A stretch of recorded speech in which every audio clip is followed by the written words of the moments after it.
வணக்கம் மக்களே, பசிக்குதா? என்னோடய சாப்பாடு வாசனை உங்கள் ஸ்க்ரீனை கடந்து வருதா? இதுதான் உங்கள் சுவை வீடு. இன்றைக்கி நம்ம கிச்சனில் ஒரு சூப்பரான ஸ்வீட் ரெசிபியை தான் பார்க்க போகிறோம். நம்ம தமிழ்நாட்டின் ஃபேவரட்டான கேசரி ரெசிபியை செஞ்சு காமிக்க போகிறேன். நீங்கள் ரெடியாக? ஸ்டவ் ஆன் பண்ணுறதுக்கு முன்னாடி சேனலை சப்ஸ்கிரைப் பண்ணாதவங்கெல்லாம் சப்ஸ்கிரைப் பண்ணிக்கோங்க, லைக் பண்ணுங்கள்.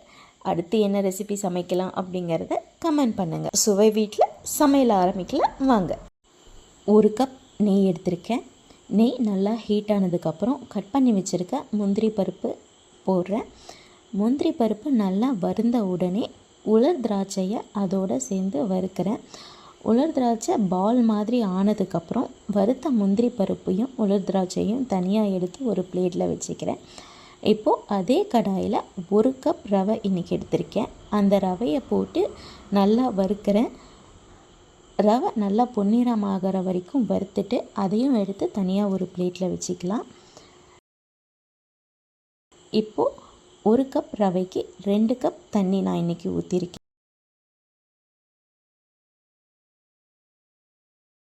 கொஞ்சமாக குங்குமப்பூ நான் ஆட் பண்ணியிருக்கேன். குங்குமப்பூ ஆப்ஷனல் தான், உங்கள்கிட்ட இல்லைன்னா விட்டுறலாம். கலருக்காக கலர் பவுடர் ஆட் பண்ணியிருக்கேன்.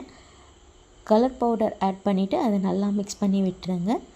இப்போது தண்ணி நல்லா பாயில் ஆகட்டும். தண்ணி நல்லா கொதித்து வந்ததுக்கப்புறம் நம்ம வறுத்து வச்சுருக்க ரவையை இதோட இந்த மாதிரி தூவி ஆட் பண்ணிக்கலாம். இது ஆட் பண்ணிட்டு நல்லா கலக்குங்க, இல்லைன்னா ரவை கட்டிடும். அதுக்கப்புறம் நல்லா இருக்காது. அது விடாமல் நீங்கள் லோ ஃப்ளேமில் வச்சு மிக்ஸ் பண்ணிகிட்டே இருக்கணும். நல்லா மிக்ஸ் பண்ணிகிட்டே இருங்க. நல்லா மிக்ஸ் ஆனதுக்கப்புறம் இது கூட 1 கப் ரவைக்கு நான் 1 கப் சர்க்கரை எடுத்திருக்கேன். எங்கள் வீட்டில் இந்த அளவுக்கு தான் ஸ்வீட் சாப்பிடுவாங்க.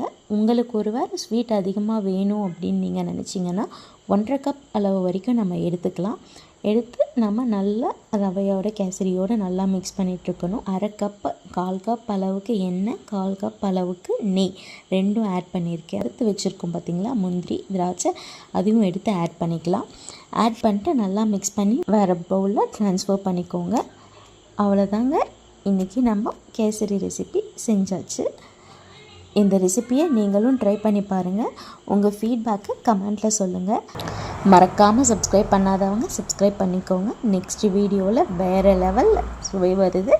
அது வரைக்கும் சுவை வீட்டோட டச்சில் இருங்க. Tata bye.